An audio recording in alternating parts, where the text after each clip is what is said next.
Hi Wallace Middle School 8th graders. Welcome to my studio.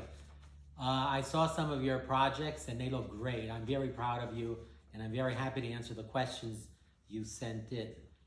So the first one is, what made you start your whole idea of food sculptures? Well, when I was a kid, I used to play with my food and I would study the food and look at the different colors and textures. I would move it around on my plate and that's how I started really getting interested in food. And then later on I'd start to observe people when food was around, how happy they would be, how excited they would get, especially at dessert time. So that thing really got me in the beginning. And then as an artist, food is very good because there's lots of textures and colors and it's very inspiring. So that's how I started food. I always did food. Okay, your second question. What is the easiest and the hardest part of making your art? Well, let me start with the hardest part. The hardest part of making my art is if it's something new, I have to develop my own technique to get it to look real and get people excited and their mouth watering and they want to eat the food. So I have to experiment with different materials and resins in the studio, and a lot of times things go wrong and it doesn't come out right. So you just scrap it, throw it all away, and start all over again. So that's what I do. But first, I actually I read about the history of the food, and because I like to know the history, I think that's important, like where donuts came from. And then, if I can, I will read the recipes and possibly even make the food. Because sometimes when you read recipes and make the actual food yourself, there are clues there on what materials you're going to need to make the piece. So that's it. And so, oh, I forgot the hardest part.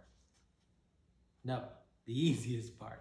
Okay, the easiest part is, well, I've been doing this so long now that once I figure out what materials I'm going to use and I get a system down, it's pretty easy creating the work and painting. It's very relaxing and it's fun. And it's just, it's very nice. I really enjoy it. And let's see, last question. What is your process start to finish? What do you sketch, have a journal? When do you know when a sculpture's finished? Well, the process, I think I just explained, right? Yeah, okay. So do I sketch or keep a journal? I used to sketch when I first started art years ago. But then I stopped sketching because after a while, I didn't have to. I just knew by memory and by examples. I'd rather have live pieces in the studio, like real donuts and real cakes and real ice cream, because you get a much better piece if you're able to see the food item in person. Then I take a magnifying glass out and study it. So I take notes journal. I don't keep a journal. What I do I keep extensive notes on a lot of the works, so I know what kind of resin I used, how much paint I used. I have samples of paints for certain food items, and like what I used as a base underneath. Is it made out of clay? Is it made out of resin? Is it made out of wood?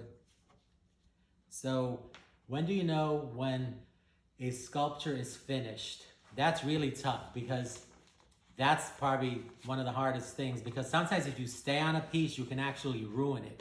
You have to know when to stop and put the brushes down, put your tools down, and it is over, it's done. You have to feel it inside. And other people can't do it for you. You have to do it. You have to look at the piece, relax. Sometimes it's good to go away for an hour, come back to the piece, and then look at it. And sometimes you'll say, wow, that's great. It's perfect. Other times when you come back later, you'll say, oh, I see something I didn't see before. So you work on that, and that's what I do. So that's it, I guess. I really enjoyed your work. I was happy to see it, and I wish you all the very best. Take care. Bye-bye.